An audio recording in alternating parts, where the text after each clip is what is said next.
این مرد کابوس اراذل اوباش تهرانه و یاد سرهنگ بختک رو برای تهرانی‌ها زنده کرده. حتما شما هم ویدیوهای سرهنگ راستی رو دیدین. مردی که این روزا حسابی از خجالت اراذل اوباش در اومده و داره یکی یکی دستگیرشون میکنه. اما از خودش چی میدونی؟ سعید راستی تو استان لرستان دنیا اومده و شاید برای همینه که هیچ ترسی از اراذل اوباش نداره. ایشون از اون فرمانده ها نیست که موقع عملیات پشت میزش بشینه و خودش شخصا تو عملیات ها شرکت میکنه و بارها گفته هر فردی که تو تهران اوباشگری کنه ما در عرض چند ساعت دستگیرش میکنیم. از زمان روی کار اومدن سرهنگ راستی طرح جمع‌آوری اراذل اوباش شدت بیشتری گرفته و امروز دیگه تو تهران کسی جرأت نمیکنه برای مردم لات بازی و اوباشگری کنه. خیلی‌ها میگن سرهنگ راستی شبیه ترین فرد به سرهنگ بختک معروفه که یه زمانی کابوس اراذل اوباش منطقه فلاح بود.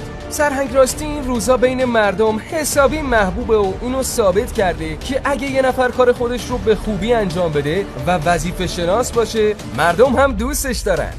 تو هم اگه سرهنگ راستی رو دوست داری این پست رو لایک کن و برای دوستات بفرست.